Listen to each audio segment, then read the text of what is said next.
Атым Данияр, ишкерлик менен алектенебиз.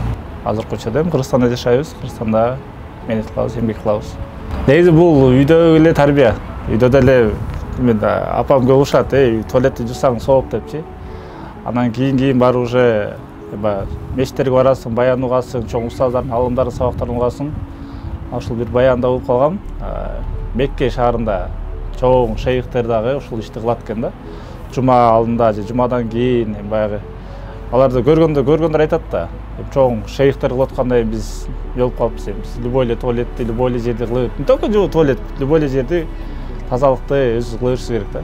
Ошол кылгандан кийин мен деле обычный эле жумушта эле кабыл кылып атам да. Колдон келишинче ошол дааратканда эч ким жоктоо кирип жүрүйм. Себеби адам эми инсан да, бир аз мактап койсо нафси көтөрүлүп кетет, бирок текеберчилик пайда болуп калат. Учурда ушундай бир пикир пайда болду.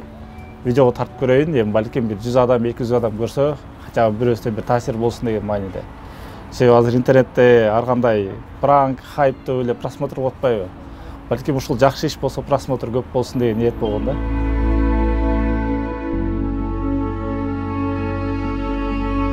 Биринчи жууганым Ошто бир мечитте болду. Анда дагы бир чоң бир байкени көрүп, мен кирсем эле ал жууп атканын көрүп калдым да. Ал байке менден бир топ жаш улуу, даражасы да бийик дегендей. Ошону көргөндөн кийин өзүм дагы таасирленип, кийин деле ошол Ошто бир чоң мечит болгондо даратканга кирсек бир аз неме экен эле. Баягы чачык деп деле айтпайм, суу болуп калган, элдер кирет да. Анан ошо эч ким жокто от души жуугам да. Ошондо как раз грипп болуп ооруп аткан болчумун. Ошондо жууганда сонун терлегем. Анан ошол күнү жаткандан кийин эртеси баягы оору баары жок болуп кетти да. Анан ойлодум, демек бул иште дагы шифа бар экен. Анан ошондо как раз мен бутума бир мындай бир жара чыгып калды эле. Бастырбай кыйнап аткан да анан.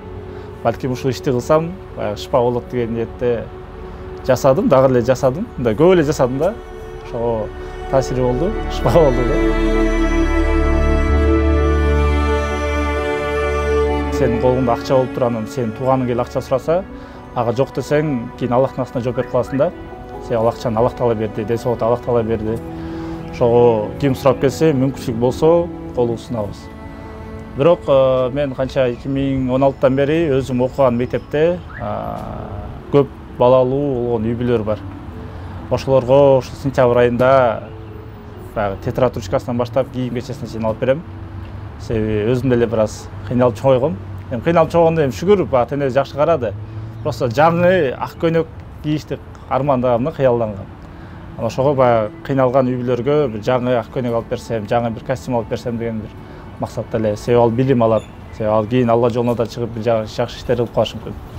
Ошо Алланын астына бир жакшы иштер кылайын деген максатта. Бирөөгө акыл үйрөтүш, бирөөнү оңдош бир аз кыйын. Ар бир адам өзү үчүн амал кылат. Ар бир адам өзү үчүн намаз окуйт. Эгерде мисалы мен намаз өзүм үчүн окуйм, өзүм үй-бүлөм үчүн, ата-энем үчүн, дин толук жашомо келиш үчүн өзүм ошону кылам да. Эгер ошону жөн эле мен мешитке кирип, мисалы дааратканага кирип, дарат алып эле намаз окуп турам болсом, бул жөнөкөй эле болуп калышы мүмкүн да. Үйдө деле уборка кылсак, биринчи таза кылып туруп, анан кийин краскалап неме кылабыз да. Чагын арсаң краска жогот да. Ошондой эле жашообузга дин келиш үчүн өзүбүздү тазалашыбыз керек. Мешитке кирип атканда мешитти тазалап өтөлү, дааратканга келсек дааратканы тазалап коелу. Ар ким өзү үчүн кылса эле болду, тазалык болот.